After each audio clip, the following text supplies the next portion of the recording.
Because hello. I kind of forgot to make the announcement about that live video today, but that kind of got me to reflect and think maybe I should have a more regular day and time again like I used to. So I think this is Monday for me right now, 7 a.m. at Brisbane time. Like I live in Australia, Queensland, so it's AEST, and I try to be regular on a weekly basis at this time. So in case I forget that in future. But today's topic is, it was one of the questions someone left below another Q&A I did, right? How do I tell other people about my complex PTSD diagnosis, or how do I tell people about my triggers and how they can help me with that, right? This kind of questions I get regularly, right?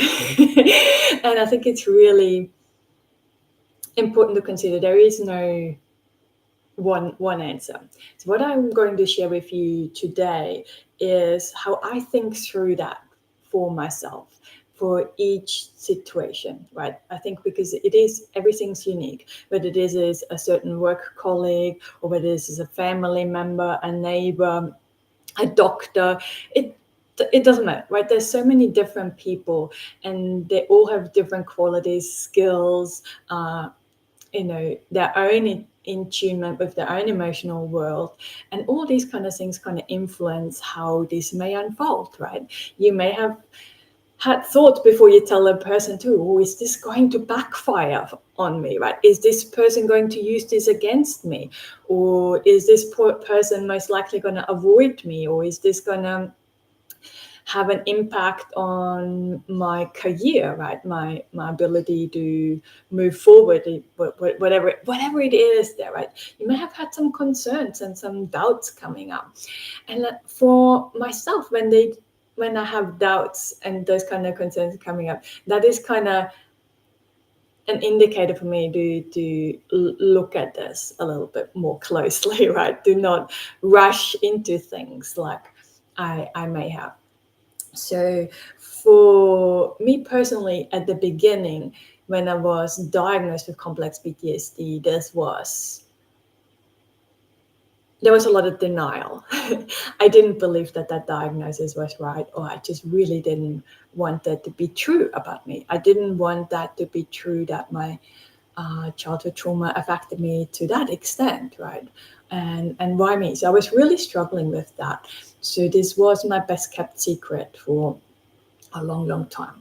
So actually, the period where I was most struggling and I could have used most support, this is when I did not speak to other people. But we'll talk about that a little bit and dissect this to see whether you feel this is the right way to go for you, right? Just because I did that does not mean that this was the best way or the correct way or the right way. And it was also not the wrong way, right? It was just what it is. I want to see I was just hoping that if I share what that was like for me, that this may help you making decisions in your own world. So I think we'll need to touch a little bit on what actually triggers when we're talking about I guess there's two components to this, right? Because some people ask whether I should tell other people about the diagnosis, and other people are more concerned about should I tell other people about my triggers so they're not triggering me so much, right? So when it comes to the diagnosis, I am generally very private about that. I deal with any other diagnosis about myself, right? I ask, would in that situation, would I tell people that I have celiac disease or that I have Meniere's disease? Would I tell that in that, or is it just about PTSD? What about that situation makes me think that I need to tell them, right? Is there something about that situation I feel should be different or should be better that I'm hoping by telling them will change that situation, right? And then we're going to become really honest with ourselves. Is this really true, right? But I think that is a smaller part of it, that about the diagnosis, right? People sometimes just mention that, and then they sometimes feel a little bit hurt because it goes into silence, because most people don't know how to react to that or how to respond to someone telling them about their diagnosis, because a lot of people feel very private about their diagnosis or their medical history, right? Very privacy is important in that field for many reasons, many reasons. But I think in my discussion, and this is something my psychiatrist actually pointed out to me, especially in work-related situations, because I live in Australia, so when you get a new job, you usually have to fill out a questionnaire, and generally one of the questions is where you have to declare any physical injuries and things that might impact the ability to work, and often there's a question about your mental health as well. And you do not have to disclose this, right? Because it is private. But at the same time, my psychiatrist pointed out, if we do not disclose this and something will happen, it might impact your work cover or your insurance and things like that. So you want to keep that aspect in mind. So I think it's always important to, especially in work-related things, right? When it's about your career, to check in with a doctor what they think is, should I not, right? What the implications are, because each country, again, has different kind of rules and regulations around this, and you want to consider that. Just because I did this here in Australia, and you can get quite confronting replies to this, because I remember one job I applied for, and I got the job, and then when I filled this out, I sent it back, and their response was that if I didn't get medical clearance from a doctor, a letter saying that even knowing I have this diagnosis, I'm still able to fulfill the duties and responsibilities of that position, I am unemployable in this industry. Right? That was literally word for word what that email said. And yeah, that was really hurtful. Right? That was very hurtful, even though my doctors were very willing to write that message that I am capable to have that role. But to be mindful that sometimes you get responses that can really feel like a big hit. It did to me at the time, right? I was still quite struggling. So that's about diagnosis. But the triggers, right? The triggers are so, how do you even say it? Because it can come in so many different flavors, right? We can be triggered about smells, we can be triggered about things that we see, we can be triggered by certain behaviors. There's a lot of different things, right? And triggers is perhaps something more that you even think about. How do I talk to that about my partner, to a friend, right, who constantly wears that aftershave or whatever, that smell that really triggers something for me. So in that instant, when it comes to those triggers, I want to just, how I see triggers for myself, right? Triggers are something, a reaction. I like to call them 90-10 reactions, right? Because my mind coupled something like a smell. Let's use the example of a smell, because it's such a common one. It's can be such a strong trigger there.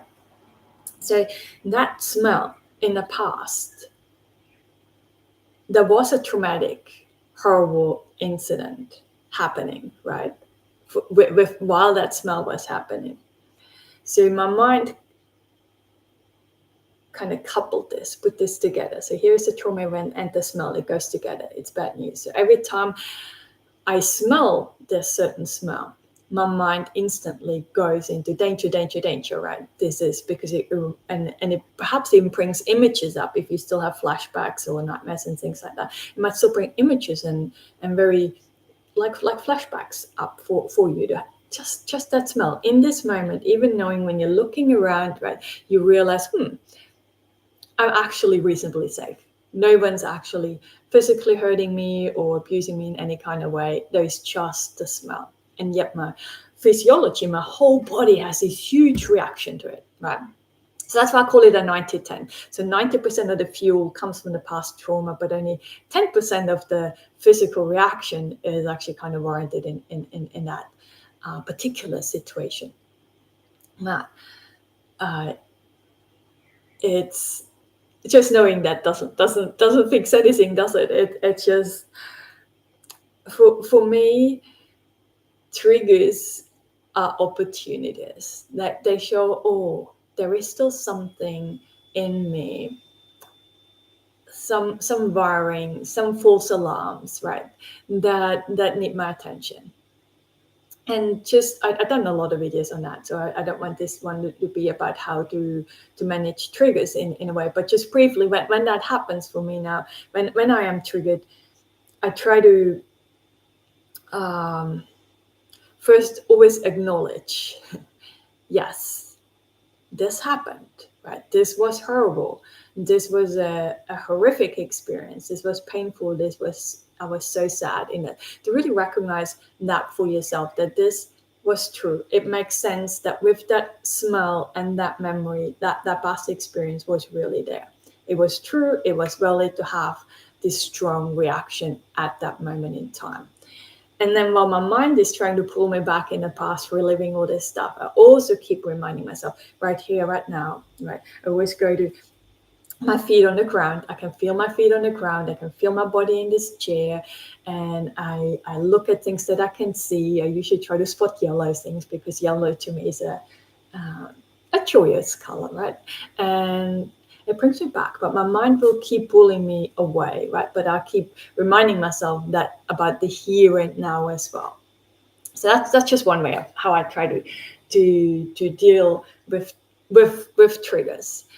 So when we want to talk to other people about triggers, we want to be mindful about that person, right? Because most people do not have a degree in psychology. They do not know about how to deal with triggers. They have never learned about that. They don't often know very well about how to manage their own emotional world or the inner workings, right? A lot of people have a very toxic inner critic. They never really say anything about it because they're not even really aware that they have it.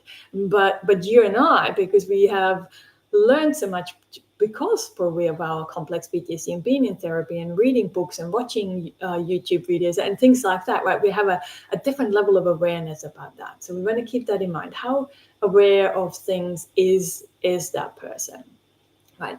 In their own world, not even just for me, right? I always check in on that. And then also, is this opportunity for me to share with that person how I deal with my triggers and ask them to help me, prompt me through this.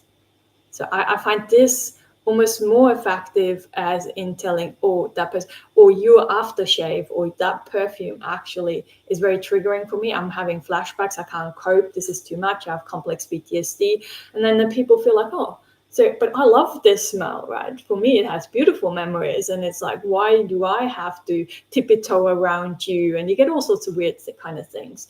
So I like, even though I might mention that this smell does that for me, but I know you love it, and I am working on this. I always want to tell people that this isn't their fault, that this is triggering, because it really isn't, right? In most cases, right?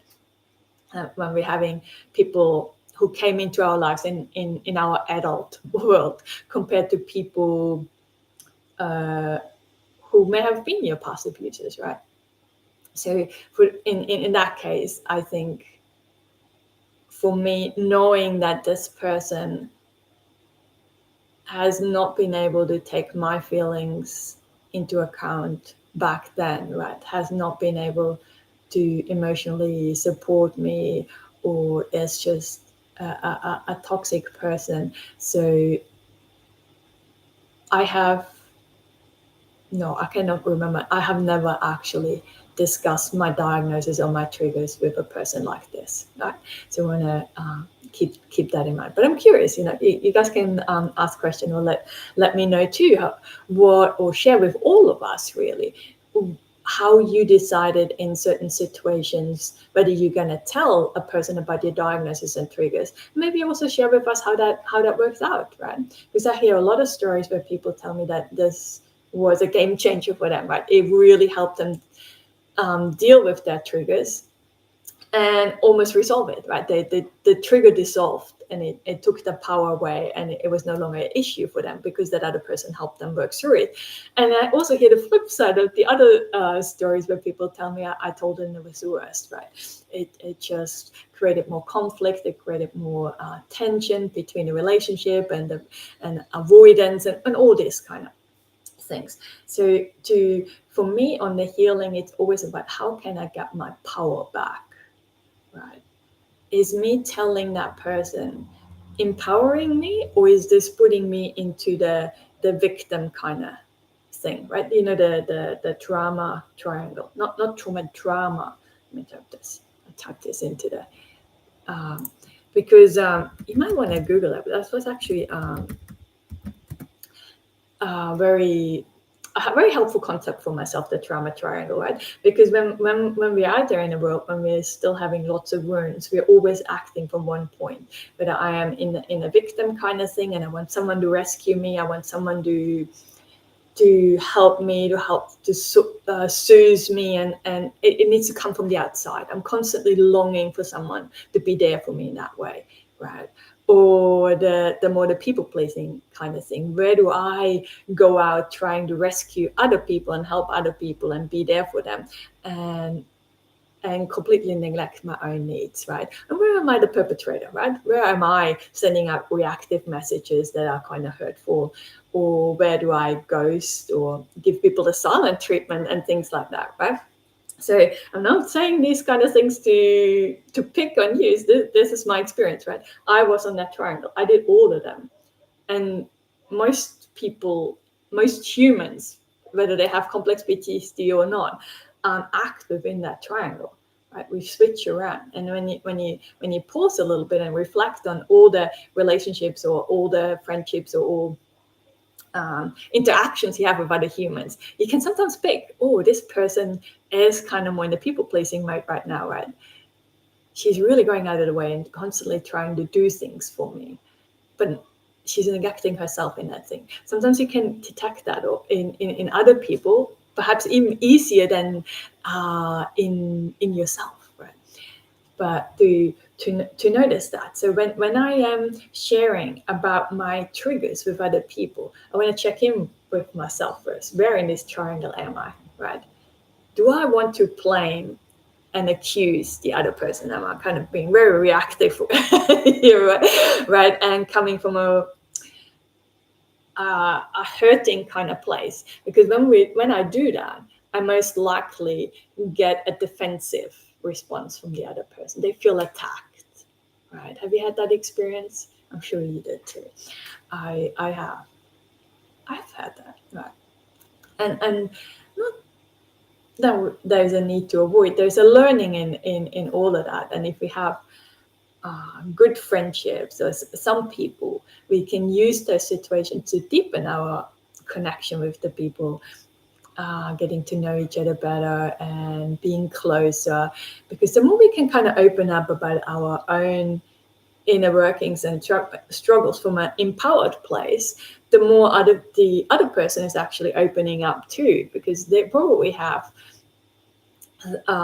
triggers in some sense as well, right? People use that word triggers very loosely these days. Any kind of emotional reaction is seen as a trigger. Well, for us with complex PTSD, a trigger can be in a sense more intense, because we might have the flashbacks or days and weeks of nightmares about things, right?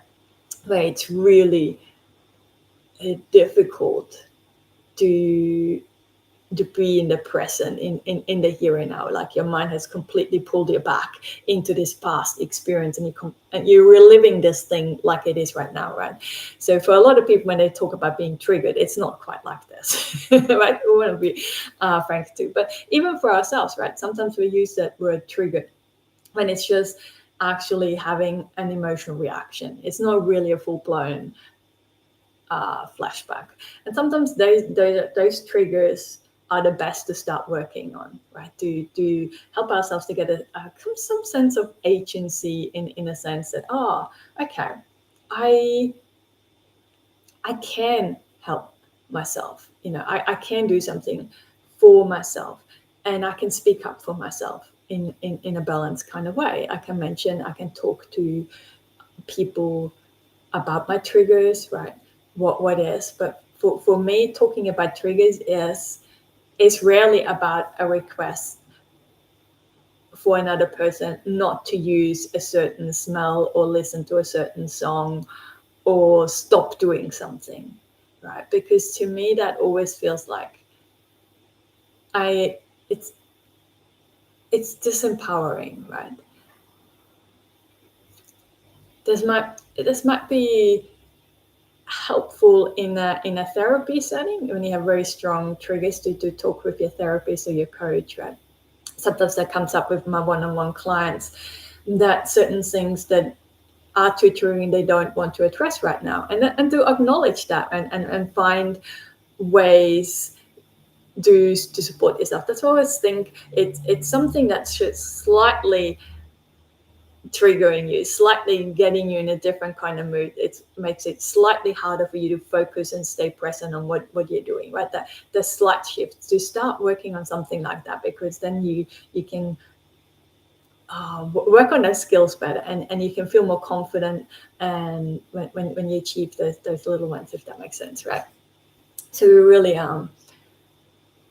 want to gauge that. Yeah, just like with any skill, right? Even if you start playing a music instrument, you're not starting with the most complex kind of music. You start with the beginner stuff, right?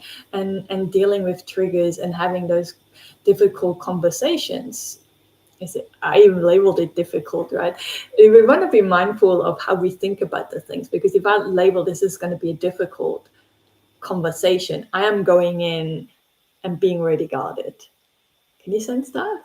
Right? But just by me thinking this is going to be difficult, I'm already kind of on edge. And I think this is why it's sometimes a good thing to pause before we tell another person and really think that through. What am I hoping to get out of this? What would I like the other person to do? How would I like this to unfold, right? Because then I see my expectations, and when we have a lot of expectations of how we want things to happen, we're also setting ourselves up for disappointment, right? There's something else to keep in mind, right? But I lost the train of thought. I can't remember there's something else I wanted to point to. I lost it. Do you guys have questions? You can see we have a couple of people here. It's been very quiet in the chat. Usually you guys have a lot of questions for me. So yes, I lost it. There was something else I wanted to share, but isn't it interesting how sometimes it just completely disappears, even though you thought that was something really important you wanted to point out as well and share. It's gone off with the wind. Yeah, but this is, for me, it is important to have some in the I try not to do, or at least at the beginning, I did not do this as a spontaneous thing in the moment. That was something that I thought through. Like I said, I even talked to my psychiatrist about this, whether this is a good idea, not a good idea, or how I should address this, almost like role play this with other people as well. Can be very important. And yeah, and just to check in with myself too, right? If there's a friend coming up to me and asking me not to listen to my favorite song, or not to wear my favorite deodorant, or whatever it is, right? Because it's triggering to them. How would I feel about that, right? To put myself in their shoes too, right? For me to request me changing things that I love and enjoy for them, right? We might be willing to do this for a little while, and you'll find a lot of people are accommodating in that, when they see that you're working on this to actually release that trigger, because that is within our power, right? We can uncouple, like I said, a trigger is like you have the trauma memory and whether this is a smell or a sound or whatever it is that comes with it, it's coupled with that trauma memory. What we want to do in our healing journey to dissolve the trigger is separate that. Because that smell, like I said, to me, it's triggering. To my friend, it's their favorite smell, right? The smell is actually neutral. It was the experience. It was just because it happened at the same time. Our brain wired that this smell or sound or whatever it is dangerous. And that's what we want to break up. That's what we want to write. Oh, this is a false alarm. Yes, the feelings are real. Okay, this is really important when you're working on this. You always acknowledge this is real, that the feelings that are coming up are real. And the feelings are in regards to that experience that happened many, many years ago. For me, some of this stuff was like decades ago, right? It's not happening in this moment, and that's okay. But to remind myself that I'm now in an adult body, right? That this is really important. That we cannot skip the acknowledgement and the validation, right? Because this is actually what the trauma was all about. No one actually acknowledged our feelings or cared about how we felt about that, and you know, our boundaries were violated in the most horrific kind of ways, right? For us to give ourselves that validation. Now, yes, that was horrific, that was horrible, that should not have happened, right? But it did, and of course, that part of me, that younger part, had those intense emotions, and these intense emotions were not safe to feel back then in that moment. In that moment, it was all about survival, right? It was all about survival. But right now, I'm in an adult body. It's safe for me to experience these strong emotions. In a sense, I am having those emotions for myself there. I don't know whether I was 4, 6, 8, but however old we were at that time. Okay, yes. And I can hold space for that inner child, if you want to call that, or that part of you. Yes, those emotions, it's allowed. I no longer have to repress and push them down and make them feel wrong. They're allowed to be there, right?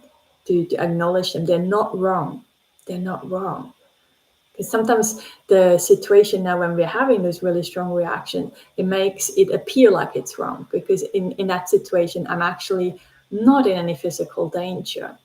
So this is almost like when the people talk about the bypassing, it's like, this isn't true. It's not real right now, right? That's when we don't validate that. We constantly dismiss that, and we almost traumatize ourselves again when we're triggered, right? So this is a bit of a process, but I just really want to stress that there is no one answer, right? It is not. At the beginning, I was really like, I tell no one, right? There's this very black and white kind of thing. I didn't realize, that there is a few safe people that I can have those conversations with, right? And if you've never spoke to anyone about your triggers and stuff like that, to really think through, it's like, oh, who is in my circles? Where are there some people who talk about emotions, right? Who seem a little bit more in tune with themselves, who have compassion towards other difficult things in life. How do they react to certain news, right? To feel into that. Who would be a person who I feel like would have the most helpful response if I told them about that? And start there, right? And but I know sometimes it can be really tricky when you're in work situation and you feel like this is so intense at my work right now that I really need to address this right now, because otherwise I'm going to lose my job, or I'm going to lose the opportunity for shifting into that new position, but whatever that is there for you. If that there is that sense of urgency that I need to really address this very difficult situation right now, I think it might be very helpful to reach out for professional help.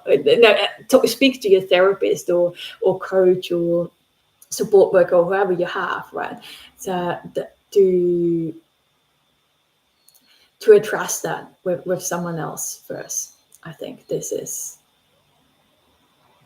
this can be very helpful. You almost role play it, and have come up with some different ways of how you can address that. Because sometimes with our mindset, when we are very triggered and things get very complex, it often feels like I don't have many options, right? And this is a typical survival mindset, right? I'm sliding back into the trauma, being triggered, and we didn't have options, right? It was all about survival. There was no option of escape. And sometimes we can bring that into our adult situation in workplace, and we feel like there's no options, there's no escape, there's no way out for me, this can't get any better. And when we're getting into this kind of it almost makes the trigger worse, right? It feeds, then the trigger feeds on itself, and it escalates up and up and up and up, right? It becomes almost in a panicky catastrophe. I can never say this word, but my mind loves catastrophizing. That's it? It's going there, and then to pause and slow myself down and say, oh, I'm having that sense that there's no other option. If that is, I either have a good friend, or I see a therapist or a coach or a mentor or someone to talk that through, because someone else can have a different perspective on that situation, and it can just loosen it up a little bit for me. It's, oh, okay, I do have different options now. I'm in an adult body, right? I'm an adult. I'm not trapped here, right? How often do we have that sense in our adult life that I'm trapped? I can't. Things aren't getting better, right? That to notice that and realize, oh, this is a trauma response. This is a typical PTSD symptom in that sense as well. Right. Cool. I think I talked a lot today. I didn't get any questions. I just really feel this can be an empowering experience for yourself to make that choice. Sometimes it can be empowering to say, no, I'm not sharing that with that person. And sometimes it can be empowering with, I'm going to share this with that trigger with that person. And I'm also sharing with that person the process that I use to help me when I'm triggered. So when that person wears that perfume or whatever that's triggering, she or he is going to help me talk through this, help me ground myself. And this can be so powerful, right? This can be so helpful when someone else helps. If you have someone that notices that you're triggered and then can help you ground, especially at the beginning, when we are still learning, right? When we're beginners in learning how to deal with our triggers there. But to check in, what do I want to get out of this, and how can I make this empowering for myself to realize that I have agency, right? I'm getting my agency back bit by bit, because I didn't always feel like I had agency in that, especially at the beginning. It feels so chaotic, and it feels so crazy and unpredictable, right? Our symptoms feel so unpredictable, and it can really feel like everything in your life falls apart, or at least it did for me, right? And everything did fall apart. A lot of my careers, right? A bit gentle. So, okay, that was it for today. So maybe I'll see you again next Monday. I'll try to do that on a regular basis. So if that is Monday for you right now, then you're probably in a similar time zone for you, but as me. But for some people, it is probably still Sunday. So, but we'll see. If you have some questions, then please leave them down below so we can address them in future Q&A. So I can do some more videos there if you find them helpful. So wishing you all the best, and lots and lots of love and rainbows, like always. See you guys. Bye.